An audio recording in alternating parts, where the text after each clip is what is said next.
1 tahun pertama itu biasanya penuh tepuk tangan, penuh euforia, penuh harapan. Tapi setelah 1 tahun, tidak ada lagi bulan madu politik.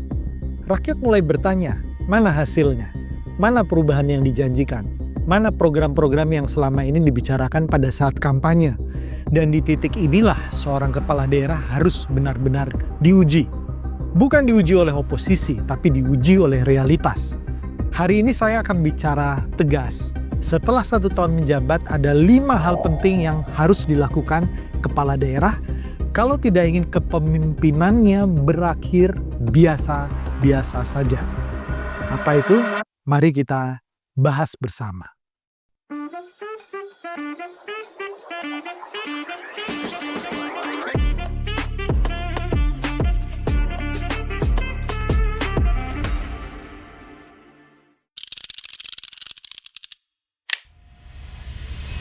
Hai Sobat Politician Academy, bertemu lagi dengan Bungas Chandra, coach dari Politician Academy. Kali ini kita membahas mengenai apa setelah 1 tahun yang mesti dilakukan oleh seorang kepala daerah. Pada saat konten ini dibuat, tanggal 20 Februari 2026, genap 1 tahun kepala daerah dilantik oleh Presiden. Dan setelah 1 tahun ini kemudian apa yang menjadi prioritas dan mesti dilakukan. Politician Academy mencatat 5 hal ini.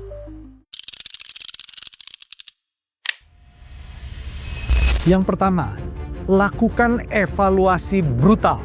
Berani atau tidak mengakui kegagalan.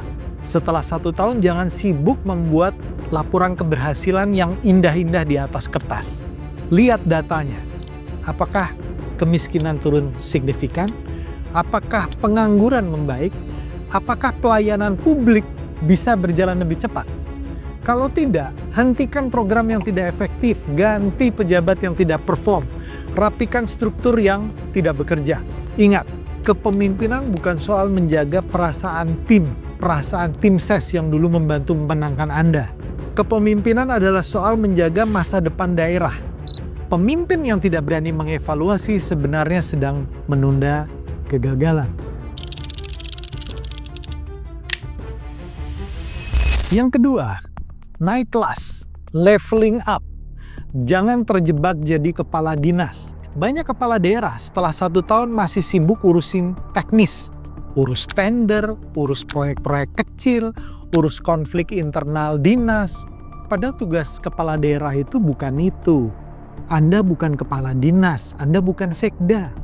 Anda adalah arsitek masa depan daerah. Setelah 1 tahun, waktunya naik kelas. Mulai pikirkan transformasi ekonomi, mulai bangun ekosistem investasi, mulai desain arah pembangunan 10-15 tahun ke depan. Kalau daerah hanya berjalan normal, itu artinya belum ada lompatan. Dan kepemimpinan tanpa lompatan akan tenggelam dalam rutinitas.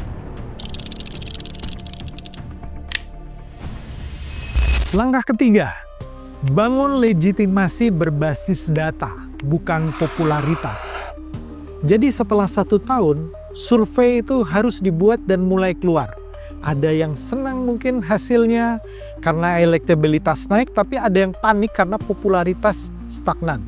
Tapi saya di sini mau mengingatkan bahwa popularitas itu fluktuatif. Legitimasi kinerja itu fundamental. Bangun narasi berbasis angka. Berapa UMKM yang naik kelas? Berapa investasi masuk? Berapa waktu layanan publik dipangkas dari sistem yang Anda sudah buat? Karena di era digital hari ini, persepsi memang penting. Tapi persepsi tanpa data akan runtuh saat krisis datang. Like dan view bisa dibeli, tapi kinerja tidak bisa dipalsukan dalam jangka panjang.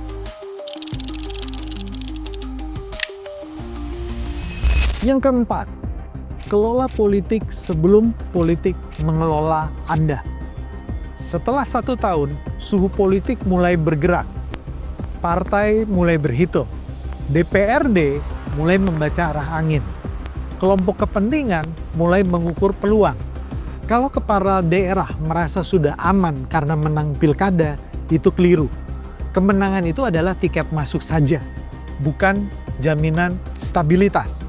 Jaga hubungan yang baik dengan DPRD. Bangun komunikasi rutin dengan partai-partai yang ada. Hindari konflik simbolik yang tidak perlu. Banyak kepala daerah jatuh bukan karena kinerjanya buruk, tapi karena manajemen politiknya ceroboh. Ingat, yang tumbang bukan karena kerja, tapi karena salah membaca peta kekuasaan.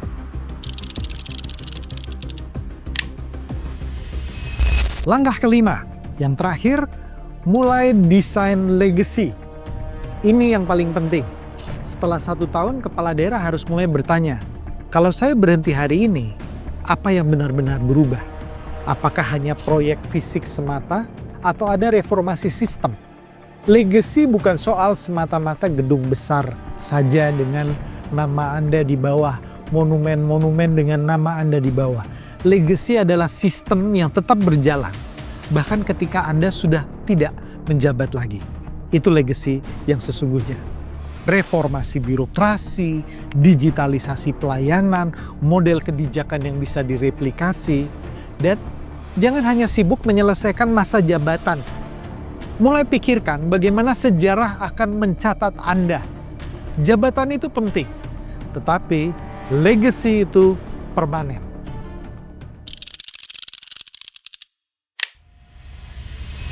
Setelah 1 tahun, publik sudah tahu siapa Anda. Tahun kedua dan ketiga akan menentukan satu hal. Apakah Anda hanya merupakan pejabat administratif yang dipilih oleh rakyat atau benar-benar menjadi pemimpin perubahan. Karena politik bukan soal bertahan 5 tahun. Politik adalah soal apakah daerah itu lebih kuat, lebih sehat, lebih baik, lebih maju ketika Anda selesai. Kalau tidak ada perubahan yang terasa, maka sejarah akan mencatat Anda sebagai pemimpin yang biasa-biasa saja. Dan pemimpin yang biasa-biasa saja mudah dilupakan, karena dia tidak meninggalkan legacy. Tapi kalau ada transformasi yang nyata, Anda tidak hanya populer, Anda menjadi relevan. Dan di dalam politik, relevansi jauh lebih mahal daripada popularitas. Salam kebangsaan.